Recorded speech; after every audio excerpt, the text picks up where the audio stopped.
የመጀመሪያ የእርግዝና ምዕራፋችን ወይንም የፈርስት ትራይሚስተር የእርግዝና ጊዜያችን ተጠቃሎ ተገናኝተናል። ይህ ማለት ደግሞ ያለፉት 3 ወራት የእርግዝና ጊዜያችን ማለት ነው። ስለዚህ የመጀመሪያዎቹን እነዚህን 3 ወራት በወራት ከፋፍዬ ነጋሪ የነበረውን የእርግዝናን ተሞክሮ በመጀመሪያው ወር፣ በሁለተኛው ወር፣ በሶስተኛው ወር አድርጌ አጋርቻችሁ ነበረ። አሁን ደግሞ ባለፈው መግቢያ በሰራሁት ቪዲዮ ላይ ቃል እንደገባሁላችሁ መሰረት የመጀመሪያው የእርግዝና ምዕራፋችን ተጠቃሏል። ስለዚህ የፈርስት ትራይሚስተር የእርግዝና ጊዜ እኔ ጋር እንዴት አልፏል የሚለውን ደግሞ በዛሬው የመረጃ ሰዓቴ ላይ ላጋራችሁ መጥቻለሁኝ። ነፃነት ነኝ ከነፃ መረጃ። አሁን 4ኛው ወር የእርግዝና ጊዜ ላይ ነው ያለሁት። ስለዚህ ያለፉት 3 ወራት ጠቅለል አድርጌ እንዴት አልፈዋል የሚለውን እነግራችኋለሁ በዛሬው ቪዲዮዬ። ለቻናሌ አዲስ ከሆናችሁ ቻናሌን ሰብስክራይብ አድርጉልኝ፣ መረጃው ለብዙዎች ተደራሽ እንዲሆን አጋሩልኝ፣ ላይክ አድርጉ። የተሰማችሁ ሀሳብ አስተያየት ካለ ኮሜንት ልታደርጉልኝ ትችላላችሁ። በቀጥታ ወደ ቪዲዮአችን እናልፋለን። አብራችን ቆዩ።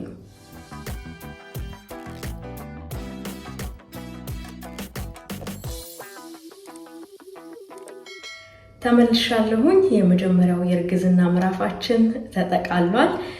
ያለፉት 3 ወራት ማለት ነው። ይህ የመጀመሪያ የእርግዝና ምዕራፋችን ወይንም ፈርስት ትራይሚስተር። ስለዚህ እኔ ጋር በዚህ የእርግዝና የመጀመሪያ ምዕራፍ ላይ የተለያዩ ነገሮች ነበሩ። ከነሱም መካከል እንግዲህ የሚሰሙኝ የእርግዝና ምልክቶች በዋናነት የሚጠቀሱ ናቸው።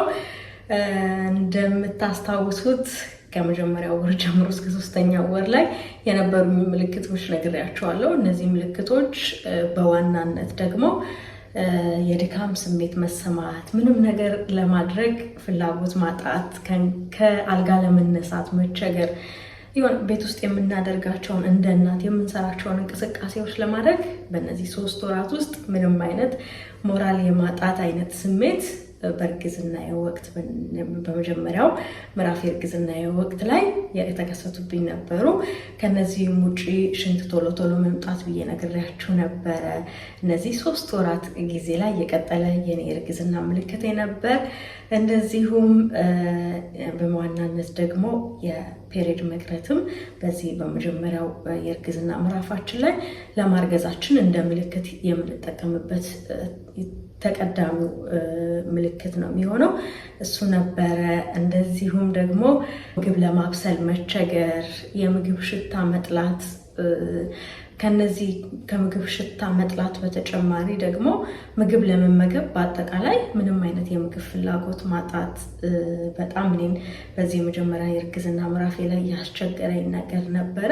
እንደዚሁም ማስቸገር ብቻ ሳይሆን በተለይ እኔ ከማስመለሱ ይልቅ ማቅለሽለሹ በጣም እንዴት ብዬ እንደምገልጸው አላውቅም፣ ያየለ ስለነበረ በቃ ምግብ ለመብላት በጣም ነበረ ገና ሳስበው ራሱ የማቅለሽለሽ ስሜቱ ስላለኝ ለመብላት በጣም ነበር የሚቸገረው። እሱ ነው በጣም የጎዳኝ። ስለዚህ ከዚህ ጋር በተያያዘ የኪሎ መቀነስም እንዳጋጠመኝ ነግሬያችሁ ነበረ። አሁን ላይ እየተስተካከለ ነው። ግን በቃ የመጀመሪያው የእርግዝና ምዕራፌ ላይ የኪሎ መቀነስ ነበረኝ። እሱ ነግሬያችኋለሁ። ሌሎች እናቶች ላይ ግን በተቃራኒው የኪሎ መጨመር ሊኖራችሁ ይችላል። እኔ ጋር ግን ምግብ ካለመብላት ጋር ከሆርሞናችን መዛባት ጋር በተያያዘ የኪሎ መቀነስ ያጋጥመኛል። ሌሎኞቹ የእርግዝና ጊዜዎች ላይ እንደውም የኪሎ መቀነስ የሚመጣው ከዚህ ከታይሮይድ ሆርሞን መመረት ከፍ ማለት ጋር በተያያዘ የኔ ኪሎ ይቀንስ ነበር። አሁን ላይ እሱ አልገጠመኝም። ግን ደግሞ ብዙ ካለመመገብ ጋር ተያይዞ በዚህ የመጀመሪያው የእርግዝና ምዕራፌ ላይ የኪሎ መቀነስ ነበረ። ወደ አካባቢ የመነፋት ስሜት፣ ምግብ በልተን ያለመፈጨት ስሜት ይኖራል። እሱ ነበረኝ እኔ። እንደዚሁ ደግሞ ጡት አካባቢ ማደግ ወይ የጡት ለውጥ መኖር ወይ ማሳከክ እንደዛ አይነት ነገር ይኖረናል በመጀመሪያው የእርግዝና ክፍለ ጊዜያችን ላይ። እኔ ጋር ደግሞ ትንሽ ማደግና ጫፍ አካባቢ የማሳከክ አይነት ስሜት ይሰማ ነበር። የጡት መጠን እየጨመረ ነው የመጣው በእነዚህ 3 ወራት የእርግዝና ጊዜ ላይ። ምልክት ነበረኝ። አፋችን አካባቢ ብረት የማለት ስሜት፣ ከዛ ጋር ተያይዞ ደግሞ ብረት የሚለው ስሜታችን ስለሚመጣ የማቅለሽለሽና ምራቅ በአፋችን በብዛት እንዲመረት በጣም ምራቅ እንዲያስቸግረኝ ዋነኛ ምክንያት የነበረው የአፌ ብረት ማለት ነበር። ስለዚህ በተለየ ሁኔታ በዚህኛው እርግዝናዬ ምራቅ እነዚህ 3 ወራት ላይ ወይንም የመጀመሪያው የእርግዝና ምዕራፌ ላይ ያስቸግረኝ ነበረ። እንደዚሁም ደግሞ ፀጉሬ በጣም ነበረ የሚነቃቀለው። ለምን እንደሆነ አልገባኝም። በቃ በጣም ነበረ የሚወጣው፣ እያጠረ ነው የመጣው ከመረዘም። እንደውም በእርግዝናችን ጊዜ ይረዝማል ነው የሚባለው አይደል? የኔ ሁለቱም የእርግዝና ጊዜዎች ላይ የፀጉር መርዘም ነበር። እዚህ 3ኛው ላይ ግን አሁን ላይ በጣም እየወጣ ነው የነበረው። ያው እየቆየ ሲመጣ ይስተካከላል ብዬ ተስፋ አደርጋለሁ። ስለዚህ በጣም የፀጉር መነቃቀል የተለየ ምልክት ሆኖብኝ ነበር። እንደዚሁም የድድ አካባቢ ማበጥ፣ ድድ የመድማት ነገር ነግሬያችኋለሁ በሌሎቹ ቪዲዮዎች ላይ። እነዚህ ምልክቶች እኔ ጋር የነበሩ ነበሩ። እንዲሁ ሌላው ምልክት የነበረው የተለየ ነጣ ያለ ፈሳሽ በብዛት ከማህፀን ብልት አካባቢ መኖር ነው።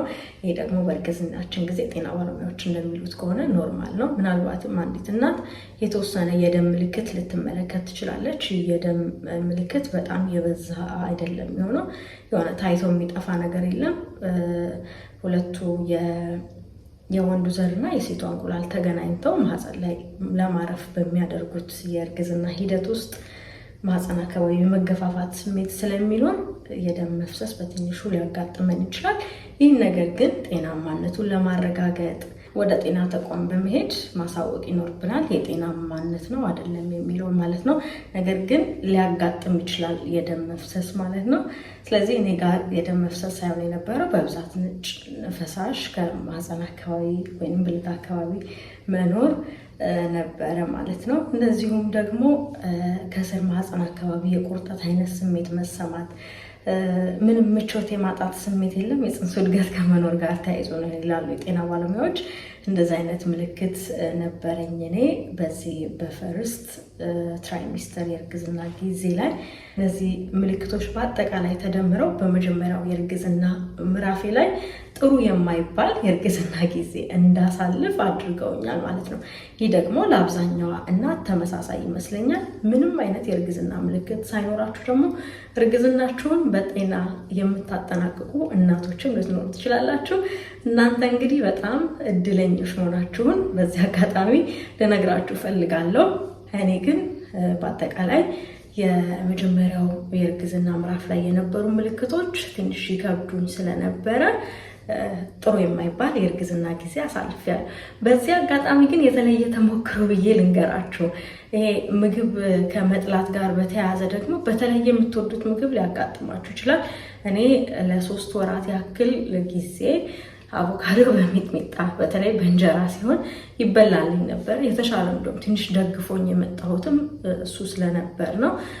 ከዛ በተጨማሪ ያው እንደምንም ብዬ ለመመገብ ሞክር ነበረ። በተለይ ውሃ አልጠጣም በሚለኝ ሰዓት ደግሞ የረዳኝን ነገር ልንገራችሁ። የሎሚ ጁስ ታዘጋጁና ውሃው ላይ ጨምራችሁበት ትንሽ ቆምዘዝ የማለት ነገር ስለሚያመጣ ውሃው እኔ እሱ ረድቶኛል ውሃ እንድጠጣና በዛ ምክንያት ውሃ በሱ እያደረኩኝ ስጠጣ የተሻለ ነገር ነበረኝ ማለት ነው። ሌላው ደግሞ ከምግብ መጥላትና መውደድ ጋር የተለየ ተሞክሮ ልንገራችሁ። በእርግዝናችን ጊዜ እኔ ሁለቱም የእርግዝና ጊዜ ላይ የቡና ሽታ በፍጹም አልፈልግም ነበር። እንዲሸተኝ አልወድም ነበር። ቡና መጠጣትም አልወድም፣ ሽታውም ይረብሸኛል። እንዳጠቃላይ የቡና ሰው አይደለሁም። ግን እዚህኛው እርግዝና ላይ በመጀመሪያው የእርግዝና ምዕራፍ ላይ የተለየ ነገር ገጥሞኛል።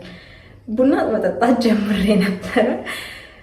በቃ እየጠጣው ነበረ። በቃ ቋሚ የቡና ጠጪ ነበር ያደረገኝ። ስለዚህ ይሄ አዲስ ተሞክሮ ነበረ እና ቡና ስጠጣ በቃ የተሻለ ስሜት ይሰማኛል፣ ደስ ይለኛል። ደስ ብሎኝ ነው የምጠጣው። ውስጥ ገብቶን በደንብ ነው የሚስማማኝ የነበረው። ስለዚህ እንደተለየ ነገር የምለው ቡና ጠጣ ነበረ በዚህ የመጀመሪያው የእርግዝና ምዕራፍ ላይ።